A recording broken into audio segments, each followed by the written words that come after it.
자, 책바위 코스의 하이라이트가 지금 저희가 걸어가고 있는데요. 이곳에서 왼쪽을 보면 산정호수 전망이 너무나 잘 보입니다. 이게 오른쪽 길로 가면 볼 수 없는 거라고 하는데요. 제가 이 뷰를 보려고 이쪽으로 온 거예요.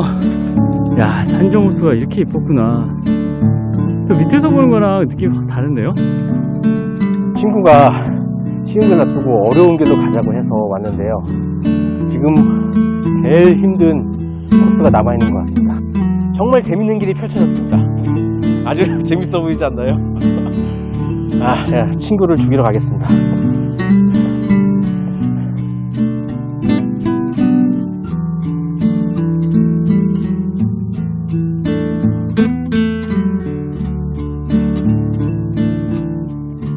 저희는 지금 산행 시작한 지 2시간 20분 만에 억새밭에 도착했습니다. 쉬운 길보다는 재밌는 길을 원해서 조금 어려운 길로 왔는데요. 정말 힘들었지만 전망이 좋아서 후회는 없는 것 같습니다.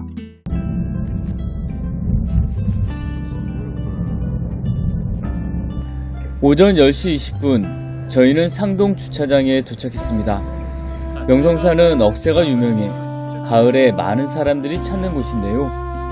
토요일이라 그런지 차들도 사람들도 아주 많았습니다. 주차장에서 조금 걸어가니 억새밭 가는 길이라는 커다란 플래카드가 보였습니다. 선배님은 이곳에 유명 드라마 촬영 세트장이 있다고 알려주셨는데요. 등산에 앞서 저희는 세트장부터 들렸습니다. 제 뒤로 보이는 곳이 한석규 씨가 출연했던 낭만닥터 김사부의 촬영 현장입니다. 원래는 가족 호텔이었다고 하는데요. 지금은 세트장을 유지하고 있습니다.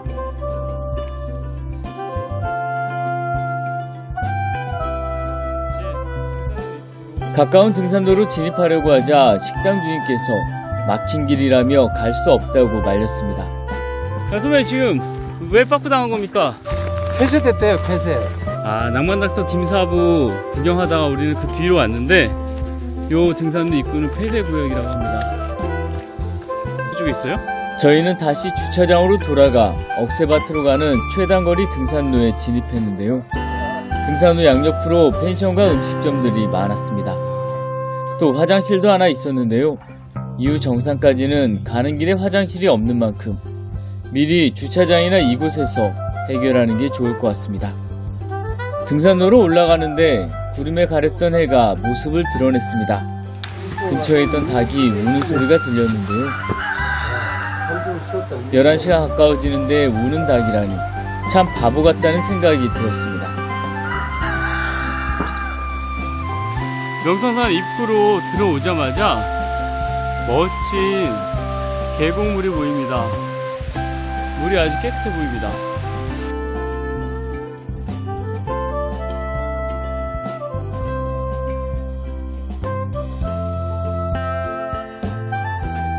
등산로로 조금 올라가자마자 갈림길이 나왔습니다. 저희는 고민하지 않고 책바위 길로 향했는데요. 지옥 코스로 불릴 만큼 험하지만 전망이 뛰어나고 재밌을 것 같아서였습니다. 대신 하산할 때는 억새 굴락길을 따라 내려가면서 등룡폭포와 비선폭포를 둘러볼 예정인데요.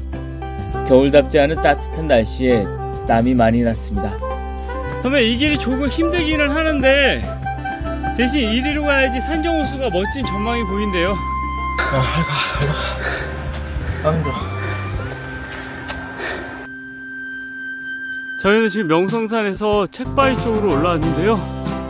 한 50m 정도 올라왔는데 은근히 경사가 심한 것 같습니다. 공룡아 왜 오르는지 한번 올라갔다 느껴봐야지.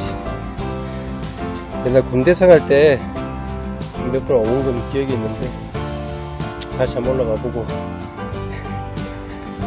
옛날 그 시절의 생활을 한번 생각을 다시 한번 돌아보겠습니다. 사실 명성산에서 책바위 코스로 가는 사람은 20% 이내라고 합니다. 등룡폭포 방향에 비해 좀 더 많이 힘들기 때문이라고 하는데요. 하지만 저희는 원점으로 회귀하는 것은 아깝다는 생각에 험한 곳으로 올라갔다가 편한 길로 내려오자는 생각이었습니다. 또 설악산 대청봉도 다녀왔는데 1000m도 안 되는 명성산 정도야 하는 마음도 있었습니다. 자, 여기는 가파르기도 하지만 조금 돌이 날카로워서 조심조심 가야 될 것 같습니다. 대신에 보면 이렇게 바닥에 밟고 갈 수 있게끔 안전장치가 마련되어 있습니다. 하지만 이런 자신감은 금세 난처함으로 바뀌었습니다. 시작부터 굉장히 가파른 길이 이어지더니 만만치 않은 돌덩이들이 기다리고 있었습니다. 살짝 너덜길 느낌도 들었는데요. 초보자라면 책바위 코스는 피하는 게 좋겠구나 생각이 들었습니다. 억새가 유명한 아주 편한 산으로 생각했다가 생각보다 너무 힘듭니다. 경사도 심하고 뾰족한 바위도 많은데요. 하지만 은근히 재밌는 것 같아요.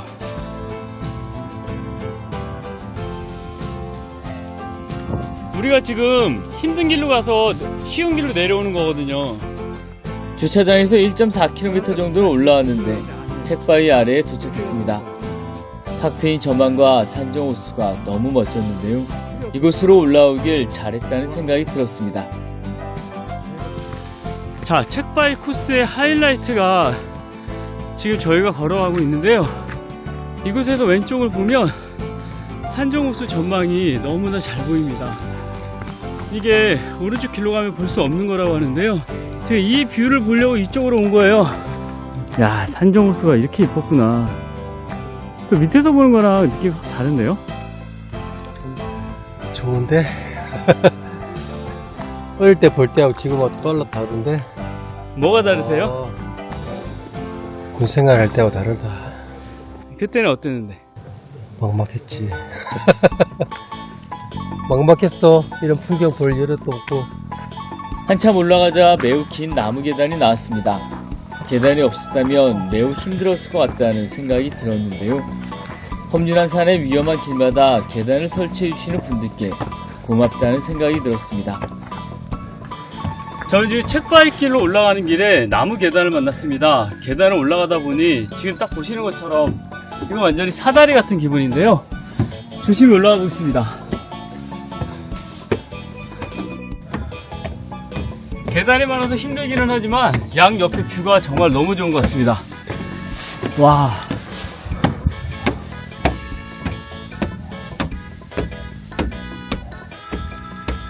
게다가 올라갈수록 더 높은 계단이 나와서 난처했는데요. 힘들지만 재밌기도 했습니다. 친구가 쉬운 길 놔두고 어려운 길로 가자고 해서 왔는데요. 지금 제일 힘든 코스가 남아있는 것 같습니다. 정말 재밌는 길이 펼쳐졌습니다. 아주 재밌어 보이지 않나요? 친구를 죽이러 가겠습니다. 네, 이제 억새밭이 거의 다 왔는데 나무 계단의 높이가 경사가 되게 심해서 마치 사다리로 올라가는 기분입니다. 그래도 이제 거진 왔는데요. 조금만 더 힘을 내겠습니다. 또 중간중간 평탄한 길들이 섞여 있었는데요. 드문드문 억새가 보여 이제는 거의 왔나 싶었습니다. 하지만 바람이 없을 뿐 한참이나 남았었는데요. 바람이 불면 춥고 바람이 멎으면 더워서 겉옷을 여러 차례 입었다 벗었다 반복하며 조심히 올라갔습니다. 겨울이라 그런지 옷을 두껍게 입었더니 땀이 진짜 많이 나네요. 한참 동안 거의 사람을 보지 못했는데 갑자기 많은 사람들이 보였습니다. 산악회에서 단체로 오신 분들 같았는데요. 책바위 길로 하산하는 것은 많이 힘들 텐데 걱정이 되었습니다. 평평한 길을 조금 걷다 보니 억새밭이 보였습니다. 겨울이긴 했지만 생각보다 억새가 예뻤는데요. 수도권에서 볼 수 있는 자연적인 억새라는 점에서 다음엔 가을에 와보고 싶었습니다.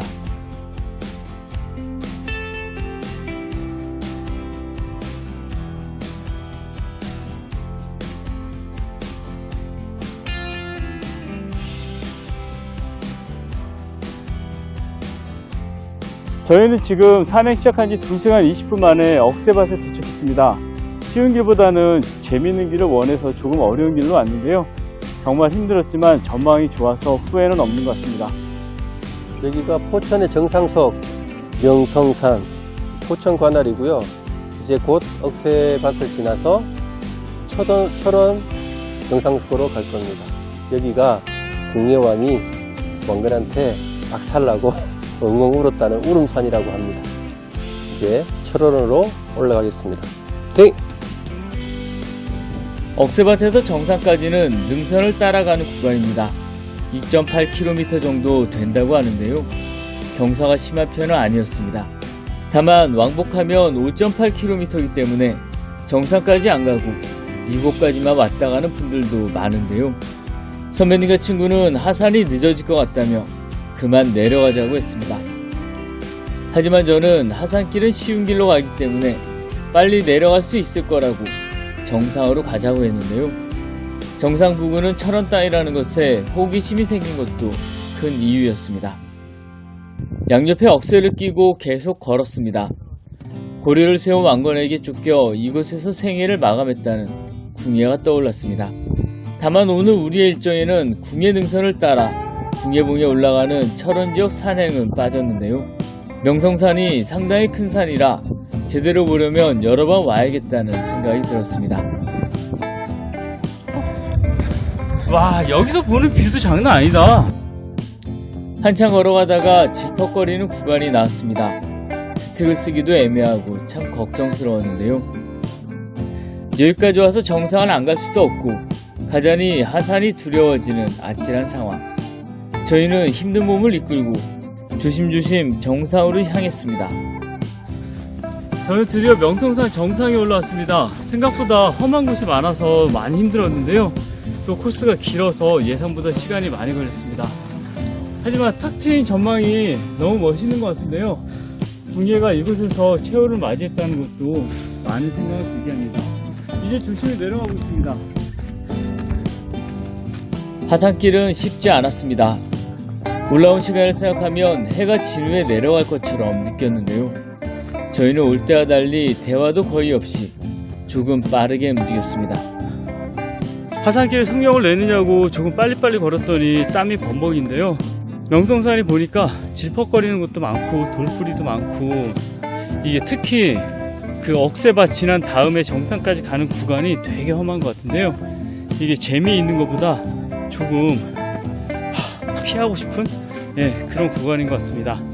꼭 정상을 찍어야 되는 목표가 없다면 사실 그냥 억새밭까지만 왔다가 돌아가도 좋을 것 같아요. 한참을 그렇게 걷고 뛰다 보니 억새밭이 보였습니다. 다행히 아직 해는 지지 않았고 이제 걱정 없겠다 싶었는데요. 멋진 억새밭을 구경하며 조심히 내려왔습니다.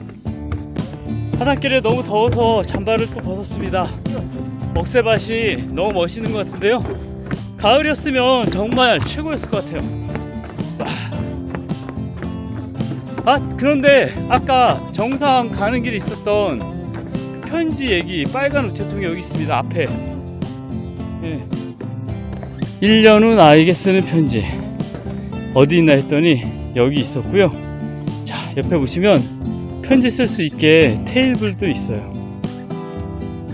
자, 저희는 이쪽으로 내려가지만 많은 사람들이 이쪽으로 해서 억새 축제를 즐기는 것 같습니다.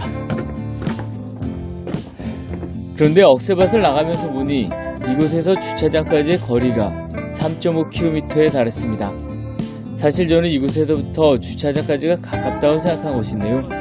완전 오판이었던 것입니다. 꼼짝없이 해가 진 후 내려와야겠다는 생각이 들었는데요.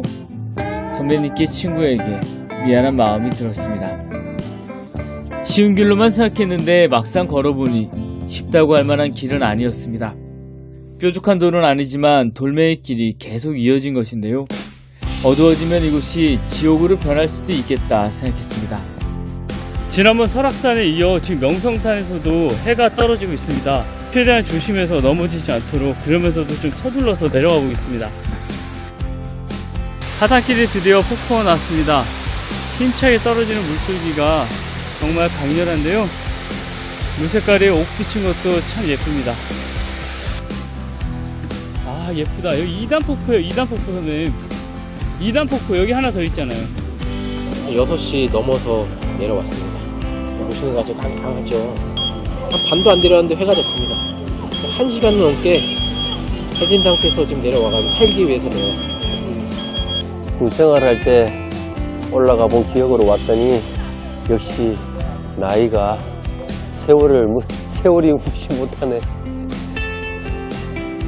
그래도 오늘 기분 너무 좋았고, 또 이제 3명 또 다음 등산 일정을 잡아서 또 다른 소식으로 또 만나겠습니다.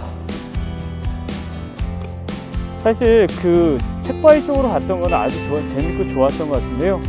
억새밭에서 구경하고 정상을 갔던 게 조금 무리였던 것 같습니다. 그냥 억새밭에서 충분히 사진 찍고 구경하다가 내려와도 충분히 좋은 산행일 것 같아요. 그럼 다음번에도 좋은 산을 소개시켜드리겠습니다. 감사합니다. 오늘 저희가 다녀온 13km 코스를 정리해드리겠습니다. 산정호수가 있는 상동 주차장에서 내린 후 드라마 낭만닥터 김사부의 촬영지에 들렸습니다. 이후 본격적인 등산을 시작해 책바위 길로 올라갔는데요. 저희는 억새밭에 올라 사진을 찍고 정상을 향해 걸었습니다. 능선길이었지만 길이 너무 길어서 지쳤는데요. 중간에 질퍽거리는 길과 오르막과 내리막길이 있어서 힘들었습니다. 이후 해태상에 있는 삼각봉에 올랐습니다. 정상인 줄 알았다가 아니어서 정말 안타까웠는데요. 지친 몸을 이끌고 정상까지 억지로 어렵게 올라갔습니다.